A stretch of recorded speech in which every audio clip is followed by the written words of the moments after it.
Welcome to বাংলার গুরুকুল। আজকের ভিডিওতে আমরা দশম শ্রেণী প্রথম অধ্যায় কি জীবজগত নিয়ন্ত্রণ ও সমন্বয় থেকে যে অনুশীলনীগুলি তোমাদের বইয়ের পেছনে দেওয়া আছে তার 2 নম্বরের প্রশ্নগুলো আজকে সলভ করব এবং সম্পূর্ণতা ব্যাখ্যা সহ তোমাদেরকে করে দেব। ঠিক আছে, তাহলে প্রথম প্রশ্ন হচ্ছে চলন ও গমন কাকে বলে। এখানে তোমাদের উত্তরগুলো কীভাবে লিখতে হবে পরীক্ষায় সেই ধরনটা আমি তোমাদেরকে লিখে দিয়েছি।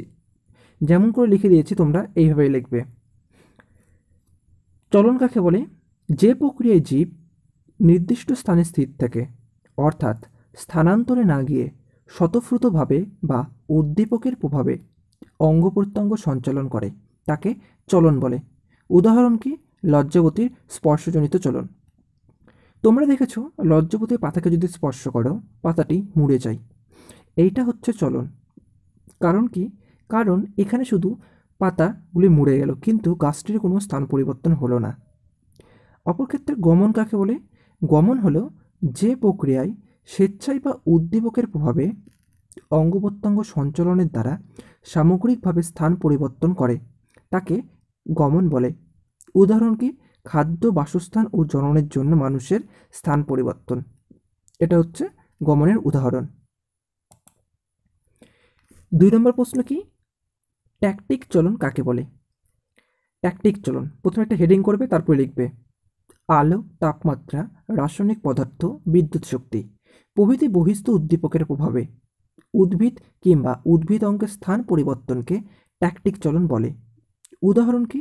ফার্নের শুক্রাণু ম্যালিক অ্যাসিডের প্রভাবে ডিম্বাণুর দিকে অগ্রসর হয়।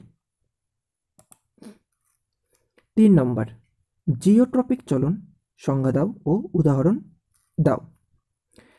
জিওট্রপিক চলন কাকে বলে? উদ্ভিদ অঙ্গের চলন যখন মাধ্যাকর্ষণ শক্তির প্রভাবে অভিকর্ষের গতিপথে অনুসারে হয় তখন তাকে জিওট্রপিক বা অভিকর্ষবর্তী বা অভিকর্ষবৃত্তিক চলন বলে। এটাকে তোমরা যে কোনো একটি নামে পরীক্ষায় দিতে পারে। ঠিক আছে, এই জন্য আমি এখানে 3টে নামই তোমাদেরকে উল্লেখ করে দিয়েছি। উদাহরণ কি? উদ্ভিদের মূলের টান, উদ্ভিদের মূল সবসময় অভিকর্ষের টানে পৃথিবীর ভরকেন্দ্রের দিকে যাচ্ছে। ঠিক আছে, অভিকর্ষের টানে আমরা জানি পৃথিবীর সব জিনিস উপর থেকে নিচে আসে। ঠিক আছে, এই কারণে গাছের একটা মূল সবসময় তোমাদের মাটির ভেতরে প্রবেশ করে, এই জন্য গাছের মূলের উদাহরণটা হচ্ছে জিওট্রপিক চলনের উদাহরণ। কিন্তু তোমরা যেটা বলতে পারবে এটার অপোজিট কোথায় ঘটে? হ্যাঁ, এটার অপোজিট ঘটে হচ্ছে শ্বাসমূলের ক্ষেত্রে।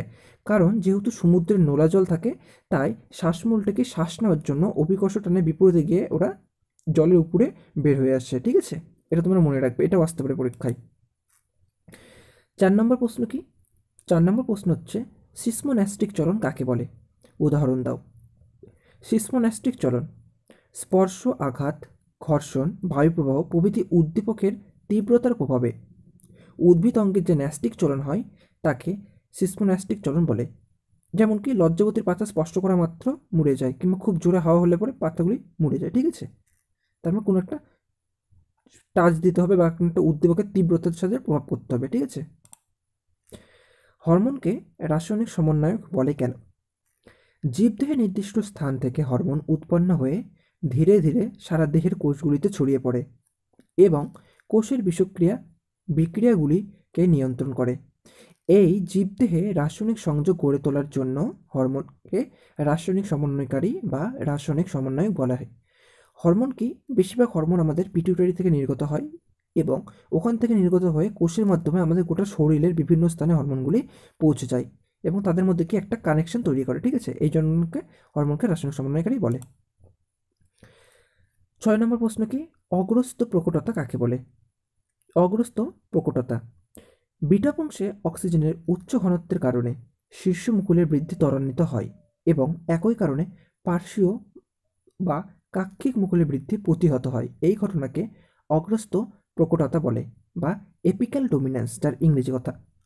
এটাতে কি হয় তোমরা এখানে ছবিতে দেখো যে কোনো একটি গাছটা খুব লম্বা হয়ে যাচ্ছে। ঠিক আছে, তার মানে গাছের যে উপরে যে কাণ্ড তার মাথায় অক্সিজেনের প্রভাব বেশি আছে, যার কারণে সে লম্বা হচ্ছে। কিন্তু মাথায় যদি অক্সিজেনের প্রভাবটা যদি কম থাকে তাহলে কি হবে? গাছগুলি শাখা প্রশাখা বেশি হবে, গাছটাতে উপরে বেশি লম্বা হবে না। তোমরা এরকম বাড়ির আশেপাশে লক্ষ্য করে দেখতে পারো। 7 নম্বর প্রশ্ন কি? 7 নম্বর প্রশ্ন হচ্ছে পিটুইটারিকে মাস্টার গ্ল্যান্ড বলে কেন? উত্তর কি? পিটুইটারি দেহের সবচেয়ে ক্ষুদ্র ও শক্তিশালী গ্রন্থি। মস্তিষ্কের হাইপোথ্যালামাস থেকে স্নায়বিক উদ্দীপনা পিটুইটারিতে এলে এই গ্রন্থি প্রত্যক্ষ বা পরোক্ষভাবে বিভিন্ন প্রকার হরমোন দ্বারা দেহের অন্যান্য অন্তঃক্ষরা গ্রন্থির ক্ষরণ ক্রিয়া তথা অন্যান্য ক্রিয়া নিয়ন্ত্রণ করে। তাই পিটুইটারিকে মাস্টার গ্ল্যান্ড বা প্রভুভক্তি বলে। ঠিক আছে। 8 নম্বর প্রশ্ন কি? জিব্বেরেলিন কীভাবে মুকুল ও বীজের সুপ্তদশা ভঙ্গ করে? যে সমস্ত বীজে ও মুকুলে স্বল্প এন্ডোজেনাস জিব্বেরেলিন থাকে সেক্ষেত্রে জিব্বেরেলিন কী করে? এমআরএনএ সংশ্লেষকে প্রতিহত করে নির্দিষ্ট জিনের ক্রিয়াশীলতা পরিবর্তন করে বীজ ও মুকুলের সপ্তদশা ভঙ্গ করে। ঠিক আছে, করা যায়। 9 নম্বর প্রশ্ন কি? দরজা ঘণ্টা বাজার শব্দ শুনে তুমি যেভাবে দরজা খুলবে সেই স্নায়বিক পথটি শব্দচক্রের মাধ্যমে দেখাও। এটাকে শব্দচক বলে। এখানে কি হচ্ছে? উদ্দীপনা প্রথমে আমরা গ্রহণ করলাম, তারপরে শব্দটা শুনলাম, সেটা গ্রাহককে পৌঁছালো, সেখান থেকে সংজ্ঞাবহ নিউরনের দ্বারা স্নায়ুকেন্দ্র আজ্ঞাবহ নিউরনের মাধ্যমে কারকে পাঠালো এবং কারকের দ্বারা আমরা সাড়া প্রদান করলাম, মানে দরজাটা খুলে দিলাম। ঠিক আছে। 10 নম্বর কি? আগ্নাশয়ের অন্তঃক্ষরা কোষগুলি কি কি? সেখান থেকে কি কি হরমোন নিঃসৃত হয়? আগ্নাশয়ের অন্তঃক্ষরা কোষগুলি হলো আলফা কোষ। আলফা কোষ থেকে নিঃসৃত হরমোন কি? গ্লুকাগন। আরেকটি হচ্ছে বিটা কোষ। বিটা কোষ থেকে নিঃসৃত হরমোন ইনসুলিন। এবং ডেল্টা কোষ, এখান থেকে কী হয়? এখান থেকে যে হরমোনটি ক্ষরিত হয় সেটা হচ্ছে সোমাটোস্টেটিন। 11 নম্বর প্রশ্ন কি আছে? 11 নম্বর প্রশ্ন হচ্ছে আগ্নাশয়কে মিশ্র গ্রন্থি বলে কেন? আগ্নাশয় বহিঃক্ষরা ও অন্তঃক্ষরা উভয় প্রকার গ্রন্থের সমন্বয়ে গঠিত হয়, এই জন্য আগ্নাশয়কে মিশ্র গ্রন্থি বলে। বহিঃক্ষরা এবং অন্তঃক্ষরা গ্রন্থি দুটো থাকে। ঠিক আছে। যেমন বহিঃক্ষরা গ্রন্থিতে কী থাকে? বহিঃক্ষরা গ্রন্থি থেকে পাচক বা আগ্নাশয় রস নিঃসৃত এবং অন্তঃক্ষরা গ্রন্থি থেকে ইনসুলিন, গ্লুকাগন, সোমাটোট্রপিন এগুলো অনেক হরমোন নিঃসৃত হয়ে থাকে। 12 নম্বর অ্যাড্রিনালিনকে সংকটকালীন হরমোন বলে কেন? অ্যাড্রিনালিন হরমোন হচ্ছে এমন হরমোন, তোমরা যখন খুব রেগে যাও, ভয় পেয়ে যাও বা আনন্দ দুষ্করণের সময় তোমরা দেখবে তোমাদের বুকটা খুব ধড়ফড় করে। ঠিক আছে। কেন করে? এটার মেন কারণ হচ্ছে এই অ্যাড্রিনালিন হরমোন। তো কি বলছে? স্বাভাবিক অবস্থায় অ্যাড্রিনালিনের ভূমিকা খুবই নগণ্য, কিন্তু রাগ, ভয়, আনন্দ, দুশ্চিন্তা প্রভৃতি কারণে উত্তেজনাকালে এই হরমোন ক্ষরণ বেড়ে যায়। এই হরমোনের ক্রিয়াশীলতা দীর্ঘস্থায়ী নয়। জরুরিকালীন অবস্থায় এই হরমোন দ্রুত ক্রিয়াশীল হয়, আবার দ্রুত দূর হলে এর ক্রিয়াশীলতা হ্রাস পায়। এই কারণে অ্যাড্রিনালিনকে জরুরিকালীন বা সংকটকালীন হরমোন বলে। তাহলে তোমরা বুঝলে, যখন কোনো একটা কারণে খুব আনন্দ ভয় পাইবে তোমরা দেখবে বুকটা খুব ধড়ফড় করে বা খুব এক্সাইট হয়ে পড়ে, অনেক সময় অনেক শ্বাসকষ্ট হতে থাকে। এর মেন কারণ হচ্ছে এই অ্যাড্রিনালিন হরমোন। ঠিক আছে। এই আবার তোমার পরিস্থিতি স্বাভাবিক হলে দেখবে সব কিছু ঠিক হয়ে যায়। 13 নম্বর প্রশ্ন কি? টেস্টোস্টেরনের দুটি কাজ উল্লেখ করো। প্রথম কাজ কি? প্রথম কাজ হচ্ছে গৌণ যৌন লক্ষণ প্রকাশ করে। এটা একটা সাব পয়েন্ট করলাম, করে লিখবে টেস্টোস্টেরন পুরুষদের গৌণ যৌন লক্ষণ প্রকাশে সহায়তা করে। 2 নম্বর কি? মৌল বিপাকীয় হার। টেস্টোস্টেরন দেহে মৌল বিপাকীয় হার এবং প্রোটিন সংশ্লেষ বৃদ্ধি করে। এই দুটো কাজ হয়ে গেল। আসি 14 নম্বর প্রশ্ন। 14 নম্বর প্রশ্ন কি বলছে?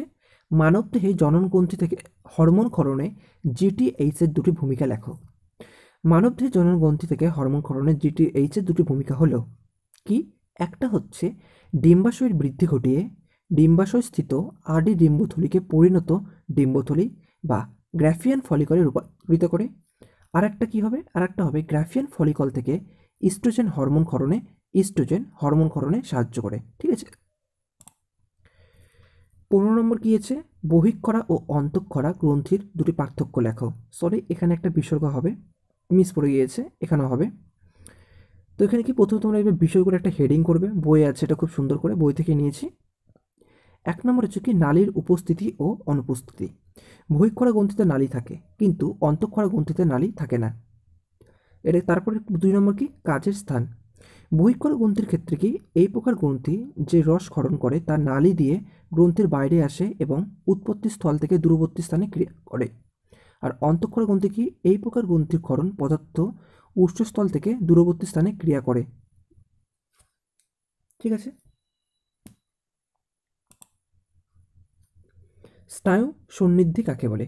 স্নায়ু সন্নিধি কি? দুটি নিউরনের যে সংযোগস্থলকে স্নায়ু শেষ, দুটি নিউরনের যে সংযোগস্থলে একটি নিউরনের শেষ এবং অপর নিউরনের শুরু হয় তাকে সাইন্যাপস বলে। তোমরা সুবিধা দেখে নাও, আমি দেখিয়ে দিয়েছি। অবস্থান কি? দুটি নিউরনের সংযোগস্থলে এর অবস্থিত। ঠিক আছে, এটা 17 নম্বর হবে। কি? লঘু মস্তিষ্কের কাজ কি? লঘু মস্তিষ্কের কাজ হচ্ছে দেহের ভারসাম্য নিয়ন্ত্রণ করে, আর 2 নম্বর হচ্ছে প্রত্যাবর্তী স্নায়ুকেন্দ্র রূপে কাজ করে। 18 নম্বর কি? 18 নম্বর হচ্ছে মায়োপিয়া কাকে বলে?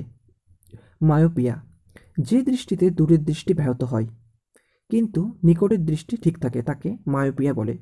এখানে কি হয়, তোমার যে প্রবলেম, চোখের যে রোগটা হলে তোমরা দূরের জিনিস ঠিকঠাক দেখতে পাচ্ছ না কিন্তু কাছের জিনিস ঠিকঠাক দেখতে পাচ্ছ, সেই রোগটিকে এখানে মায়োপিয়া বলা হয়ে থাকে। কারণ কি? চক্ষু গোলকের ব্যাস স্বাভাবিকের তুলনায় বর্ধিত হওয়ার ফলে, মানে অনেকটা বড় হয়ে গেলে দূরের বস্তুর প্রতিবিম্ব রেটিনার সামনে পড়ে, ফলে কি হয়, ফলে দূরের বস্তু দেখা যায় না। 19 নম্বর কি? ক্যাটারাক্ট কাকে বলে? ক্যাটারাক্টটা কি? এটাকে আমরা অনেক ছানি পড়া বলি। ঠিক আছে। বেশি বয়স্ক লোকেদের লেন্স সম্পূর্ণভাবে অস্বচ্ছ, এখানে একটা অস্বচ্ছ, সম্পূর্ণভাবে অস্বচ্ছ হয়ে ওঠার ফলে সম্পূর্ণভাবে দৃষ্টিশক্তি ব্যাহত হয়, লোকটি সম্পূর্ণভাবে অন্ধ হয়ে যায়। এই ঘটনাকে ক্যাটারাক্ট বলে। এখানে একটা অস্বচ্ছ হবে, এই লাইনটা একটু মিসিং পড়ে গেছে। ঠিক আছে। কারণ কি? কারণ হচ্ছে ত্রুটি সংশোধন, সরি এখানে কারণটা হবে না, এটা একটু ভুল হয়ে গেছে। ত্রুটি সংশোধন কি? সার্জারি করে আক্রান্ত লেন্সটি চোখ থেকে সরিয়ে দেওয়া হয়, এরপর হাই পাওয়ারের উত্তল লেন্সযুক্ত চশমা ব্যবহার করা হয়। কিছু কিছু জায়গায় একটু ভুল হয়ে গেছে টাইপিংয়ের জন্য, তার জন্য ক্ষমাপ্রার্থী। এটা কি? তোমরা অনেক বয়স্কদের ক্ষেত্রে দেখবে একটা কথা শুনেছো যে চোখে ছানি পড়ে। এটাতে কি হয়, তোমরা যদি তাদের ক্ষেত্রে যদি চোখটা লক্ষ্য করো তাহলে দেখবে চোখের ভেতরটাকে আবার একটা ঘোলাটে সাদা একটা ভাব চলে এসেছে। এইটা দেখে তোমরা বুঝতে পারবে যে সেই সব লোকেদের চোখে ছানি পড়ছে। যদি প্রথম দিকে এটা চিকিৎসা করা যায় যদিও ভালো হয়, এবং পরে এটা অপারেশন করে এটা ভালো হয়ে যায়। 20 নম্বর প্রশ্ন কি? চোখের কোন কোন দৃষ্টিজনিত ত্রুটি ও সংশোধনের জন্য অবতল উত্তল লেন্স যুক্ত চশমা ব্যবহার করা হয়? চোখের যে দৃষ্টিজনিত ত্রুটি সংশোধনের জন্য অবতল লেন্স ব্যবহার করা হয় তা হচ্ছে মায়োপিয়া, মানে যেটা দূরের দৃষ্টি ব্যাহত হয়, এবং চোখের দৃষ্টিজনিত সংক্রমণের জন্য যে উত্তল লেন্স ব্যবহার তাকে হচ্ছে হাইপার মেট্রোপিয়া, যেটা কাছের দৃষ্টি খারাপের জন্য যে ব্যবহার করা হয়। ঠিক আছে। 21 নম্বর স্নায়ুকোষের বিভিন্ন অঙ্গ কী কী? স্নায়ুকোষের বিভিন্ন অংশ হচ্ছে কোষদেহ, অ্যাক্সন হিলক আর অ্যাক্সন, এই তিনটে তোমরা লিখবে মেন। ঠিক আছে। তারপর একটা সুন্দর স্নায়ুকোষ রেখে কয়েকটা এখানে তোমরা অংশ চিহ্নিত করে দেবে। 22 নম্বর প্রশ্ন কি? প্রতিবর্ত ক্রিয়া কাকে বলে? প্রতিবর্ত ক্রিয়া কাকে বলে? প্রাণীদেহে নির্দিষ্ট উদ্দীপনার প্রভাবে সংজ্ঞাবহ উদ্দীপনা যে স্বতঃস্ফূর্ত তাৎক্ষণিক ও অনিচ্ছুক প্রতিক্রিয়া সৃষ্টি হয় তাকে প্রতিবর্ত বলে। উদাহরণ কি? চোখে তীব্র আলো পড়লে দেখবে চোখটা সংকুচিত হয়ে যাচ্ছে, এটা একটা প্রতিবর্ত ক্রিয়া। গরম বস্তুতে হাত দিলে হাতটি তৎক্ষণাৎ গরম বস্তু থেকে সরে যায়, এই দুটি হচ্ছে প্রতিবর্ত ক্রিয়া। এবং লাস্ট প্রশ্ন কি? মায়োলিন আবরণীর একটি কাজ লেখো। মায়োলিন আবরণীর কাজ। মায়োলিন আবরণী অন্তরক আবরণ হিসেবে স্নায়ু উদ্দীপনা পরিবহনে সহায়তা করে। তো এখান থেকে প্রতিটি প্রশ্নের 2 নম্বরের উত্তর আজকে আমি তোমাদেরকে সলভ করে দিয়েছি। তোমরা যদি কোনো বিষয় না বুঝতে পারো তাহলে আমাকে কমেন্ট করবে, সেই বিষয়ের উপরে আমি অবশ্যই একটা বিস্তারিত ভিডিও তোমাদের জন্য করে দেব। আর ভিডিওটি যদি ভালো লাগে একটা লাইক করবে, আর চ্যানেলটিকে সাবস্ক্রাইব করবে যেন এরকমই ভিডিও তোমরা পেয়ে যেতে পারো।